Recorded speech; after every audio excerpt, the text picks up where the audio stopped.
சென்னை அண்ணா பல்கலைக்கழக மாணவி பாலியல் வன்கொடுமைக்கு ஆளான விவகாரத்தில் ஞானசேகரன் என்பவர் கைது செய்யப்பட்டிருப்பதாக போலீசார் தரப்பில் தகவல் தெரிவிக்கப்பட்டிருக்கிறது. அண்மை தகவலை நாம் பார்த்துக் கொண்டிருக்கிறோம். கூடுதல் விவரங்களை எமது செய்தியாளர் சுப்பிரமணி வழங்க கேட்கலாம்.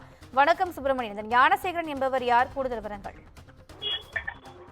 சென்னை அண்ணா பல்கலைக்கழகத்தில் மாணவி பாலியல் வன்கொடுமை செய்யப்பட்ட வழக்கு பெரும் அதிர்வுகளை ஏற்படுத்தியிருந்தது.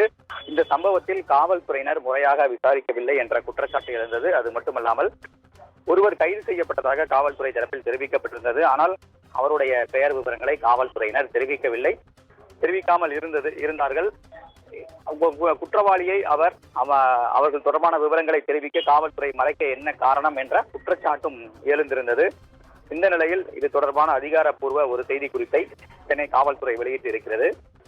அதில் மாணவி ஒருவர் தன்னுடைய ஆண் நண்பருடன் கல்லூரி வளாகத்தில் 23/12/2024 அன்று இரவு 8 மணி அளவில் தனியாக ஒரு கட்டிடத்திற்கு பின்னால் பேசிக் கொண்டிருந்த போது அடையாளம் தெரியாத ஒருவர் அவர்களை அச்சுறுத்தியதாகவும் அதே நபர் மாணவியை பாலியல் வன்முறைக்கு உட்படுத்தியதாகவும் கோட்டூர்புரம் அனைத்து மகளிர் காவல் நிலையத்தில் புகார் அளிக்கப்பட்டிருந்தது. அந்த புகாரின் அடிப்படையில் வழக்கு பதிவு செய்யப்பட்டு புலன் விசாரணை மேற்கொள்ளப்பட்டு வந்தது.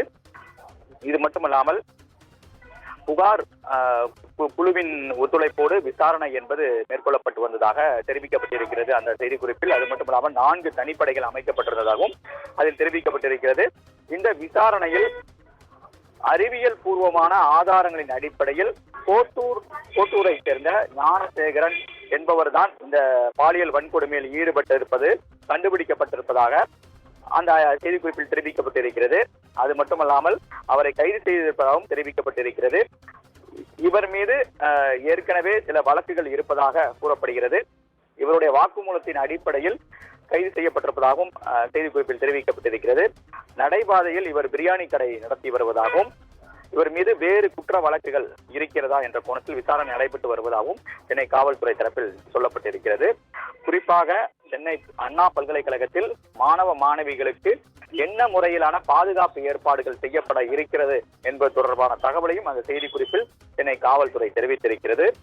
குறிப்பாக பல்கலைக்கழக வளாகத்தில் கண்காணிப்பு கேமராக்கள் நிறுவப்பட்டு பாதுகாப்பு அலுவலர்கள் நியமிக்கப்பட்டு இருக்கிறார்கள் என்றும் சென்னை காவல்துறை போலீஸ் அதிகாரிகளும் பல்கலைக்கழக பாதுகாப்பு அதிகாரிகளும் ஒன்று சேர்ந்து ஆலோசனை செய்து ஜாயிண்ட் செக்ரட்டரி ரிவ்யூ என்ற ஒரு பாதுகாப்பை மாணவ மாணவிகளுடைய பாதுகாப்பை மேம்படுத்த உரிய நடவடிக்கை எடுக்கப்படும் என்றும் சென்னை காவல்துறை தரப்பில் தெரிவிக்கப்பட்டிருக்கிறது.